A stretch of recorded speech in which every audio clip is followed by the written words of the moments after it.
What is up, Arrow fans? This is John of Video Games and the World, and welcome to my Season 1 review of the CW TV series Arrow by Berlanti Productions, Warner Brothers, and DC Comics.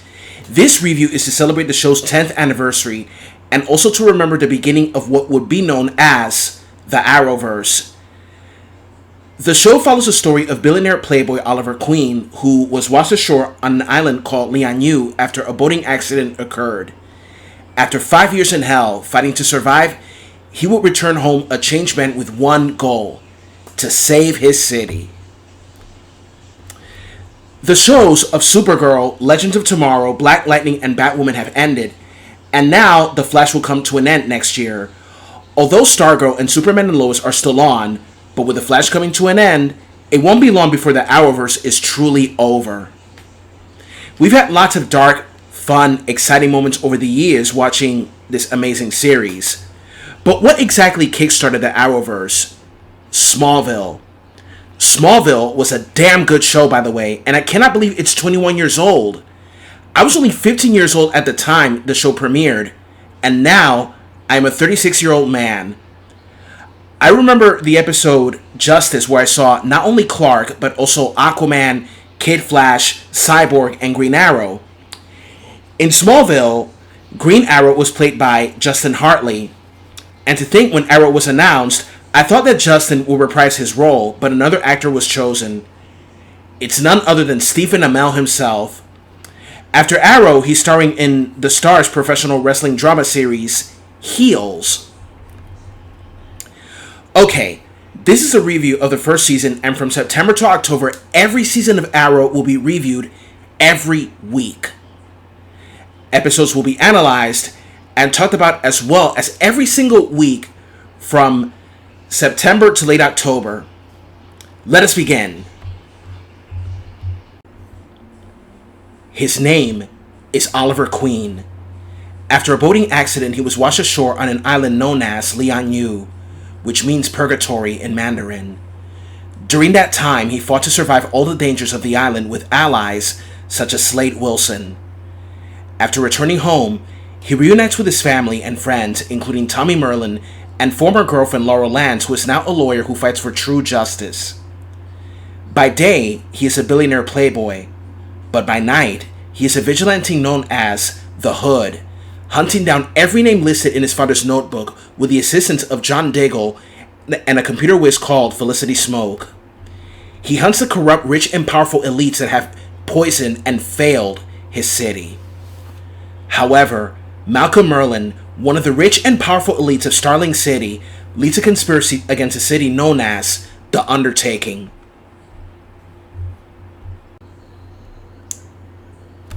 The first season focuses on Oliver returning to his hometown, Starling City, after spending 5 years in hell. All these years on the island, he had to learn how to fight to survive and be forged into a weapon, so that by the time he returned home, he would save his city from those who poisoned it. He was mentored by a green-hooded archer called Yao Fei, and also a former Special Forces soldier called Slade Wilson. We see Oliver make his first kill in order to prevent himself from starving, such as killing a pigeon. That's when he learns how harsh the world can be when he is away from such a life of wealth and privilege. And all the events that occur on the island, as we see in the flashbacks, is that he has to do what he must if he wants to stay alive. Now, the flashbacks on Lianyu are loosely based on the comic Green Arrow Year 1, which is a damn good comic in my honest opinion. As he returns home, we see him try to reconnect with his family and friends, but they all realize how much this experience he had on the island had changed him so much. And he also see how much everything has changed after he went missing. However, some people are not too happy to see him return home alive and well, such as Laurel and her father Quentin, who is a police detective. Laurel hates Oliver because he cheated on her with her sister Sarah and blames him for her death.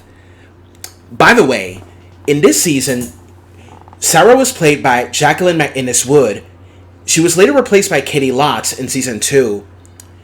To be honest, as much as I love Katie as Sarah, I think Jacqueline did a pretty good job as well. It's a shame she didn't last long, but whatever Jacqueline is doing, good luck to her.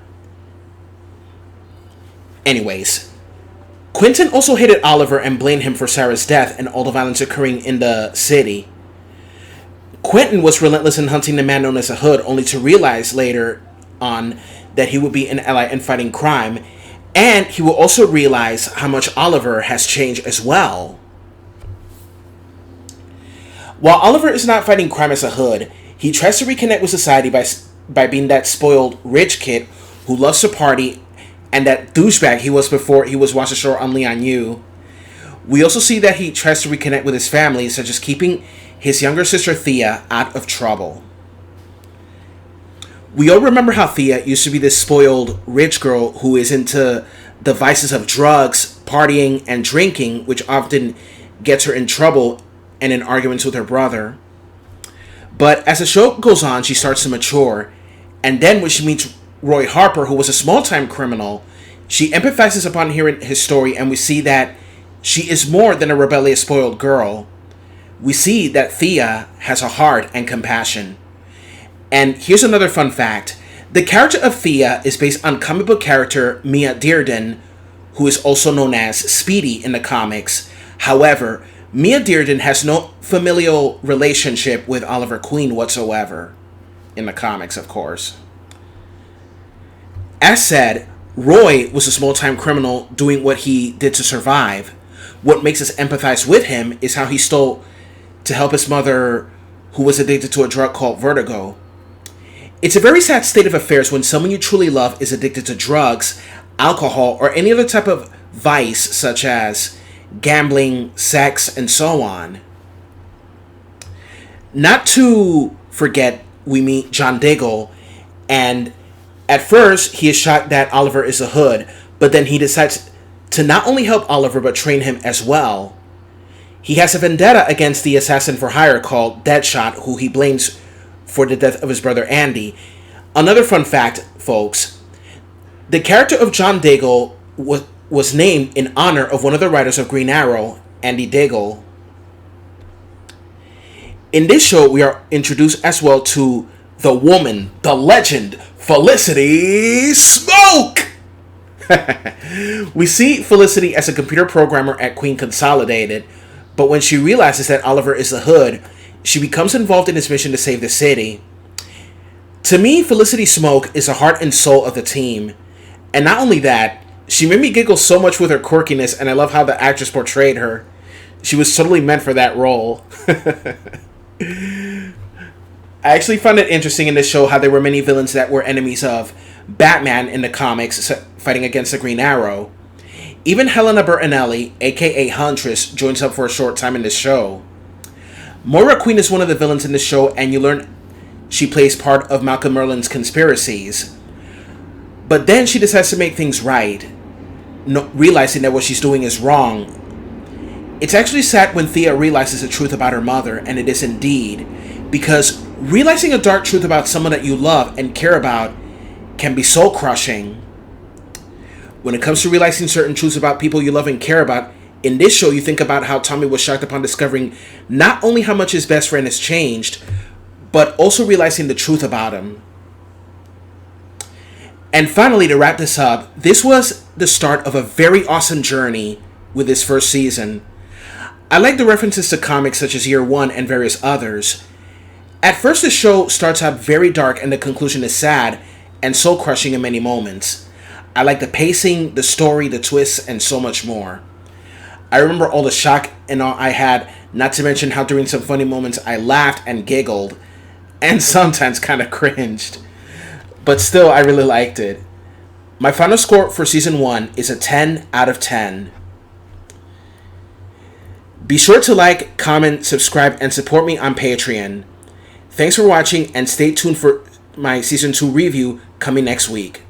This is John of Video Games and the World. Have a good one. Later.